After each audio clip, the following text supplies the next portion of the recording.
Hey everybody, welcome back to Creating Scenery for Microsoft Flight Simulator.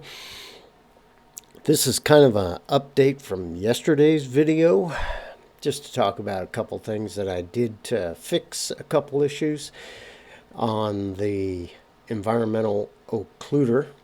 So here we are, I'm getting in the sim now, John Glenn, and I am going to head over to my history parking, which is parking spaces 1929 through 35.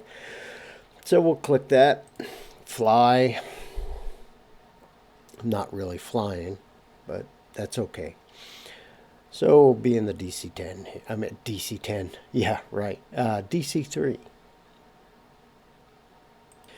Okay, here we're parked at parking space 1935. Go into drone. Now, obviously, there'll be some lag between my video and what I'm seeing on the screen. So, all right, so we're going to go into drone, hit the insert. All right, so I do have a logo that's flickering there on the tri-motor, but I'm fixing that kind of stuff for this next release. All right, so let me explain what I have done. So we're gonna, whoops, wrong one. Yeah, I don't know how to fly a drone. All right, so what I've done is, reason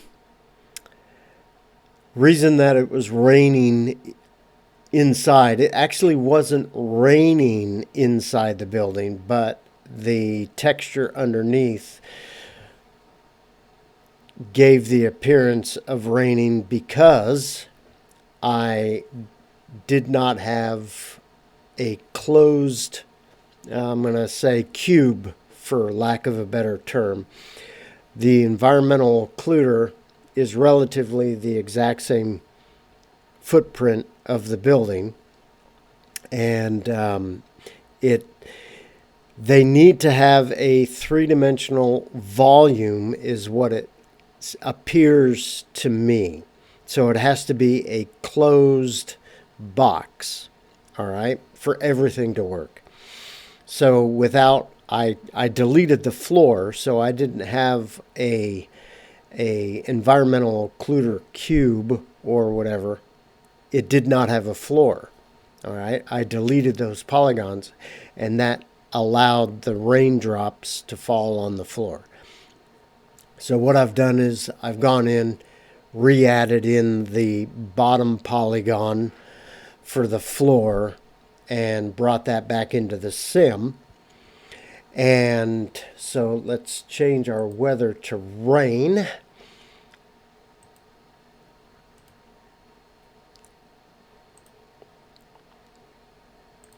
And let's just go down a little bit and mosey into the hangar.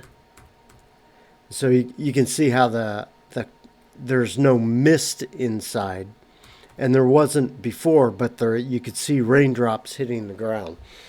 Okay, now I was getting a lot of flickering, and so I had to do something else. Okay, and I had a transparent texture here that I fixed. All right, now I have also, to get rid of that flickering, I moved the occluder up and down, so it wasn't on the exact same plane as the ground. All right, but if I moved it higher above the ground, so to speak, just by a mere inch or so,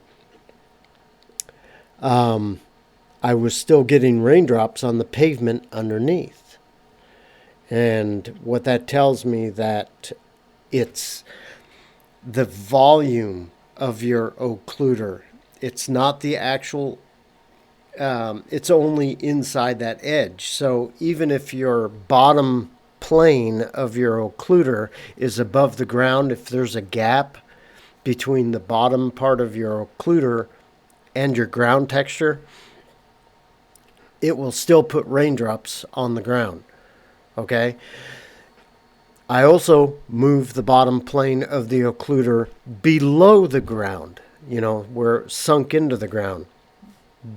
Same effect. Oh, well, actually, it didn't. I didn't have raindrops on the ground, but I got this massive flickering going on between the ground texture and the occluder box. I hope you guys can understand what I'm trying to say. All right, so what I did was I added a floor, a three-dimensional floor. Now I'm outside because you can see them. You can see the fog. All right, I added a three-dimensional floor. All right, it's only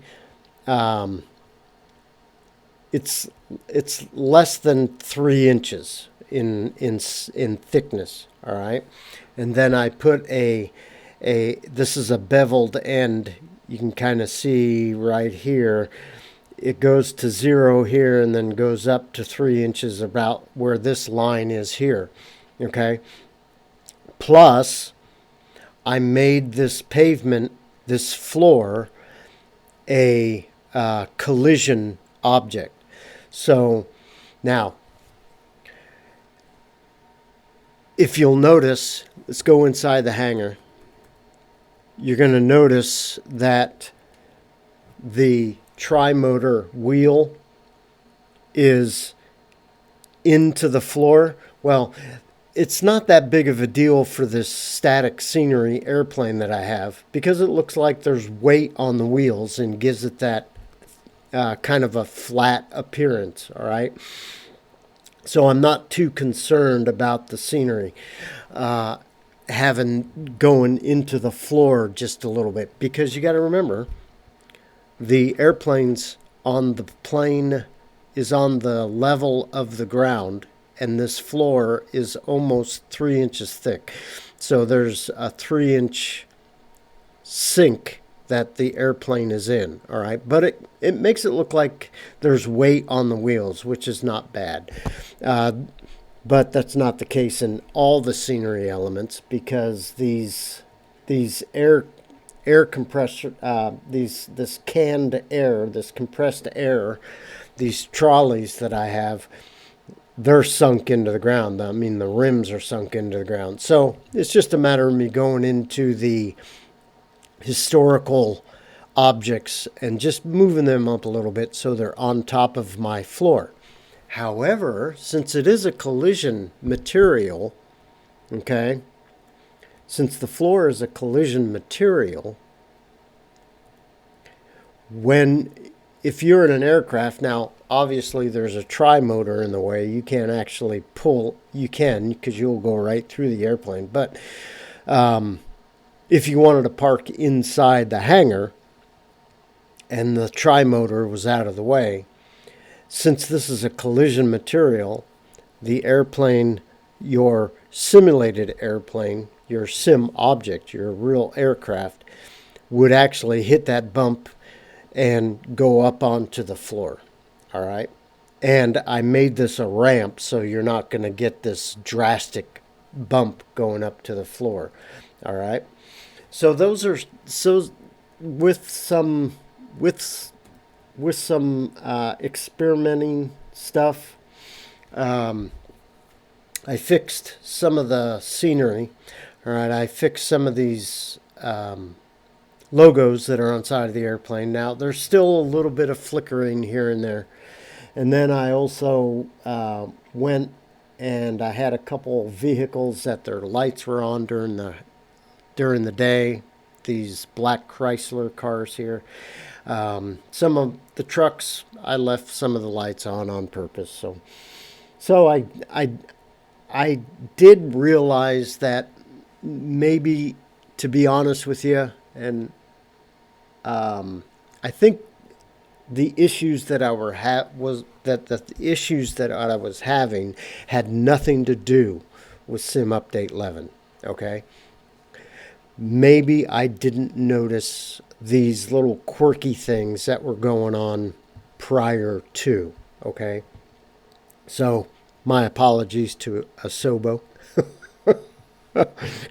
I wasn't actually blaming them. I was just, It just caught me by surprise. But anyway, update from yesterday. Your occluders need to be a closed-in box. All right, it has to have all walls, ceiling, and floor.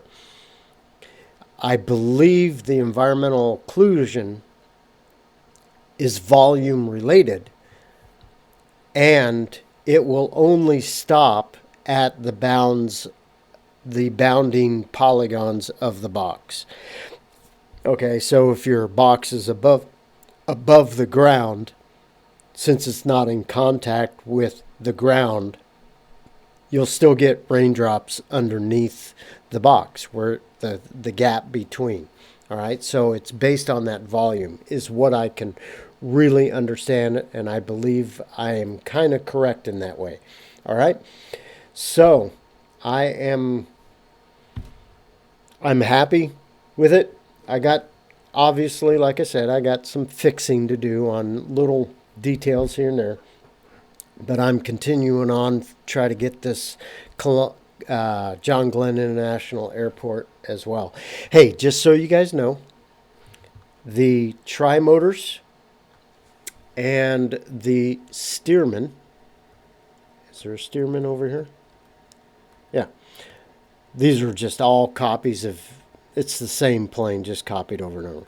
Anyway, the tri-motor and the Stearman, I have put the Blender files up on my Gumroad page if you'd like to download those for free.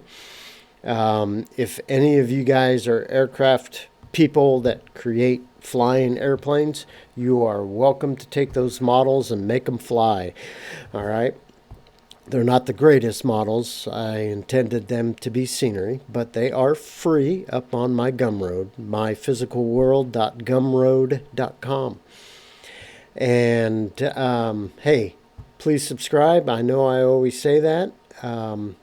And if you feel inclined to support my channel and what I do with the scenery, buymeacoffee.com/myphysicalworld.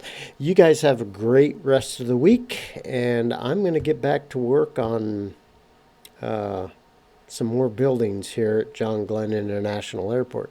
You guys have a great day. We'll see you guys later. Bye.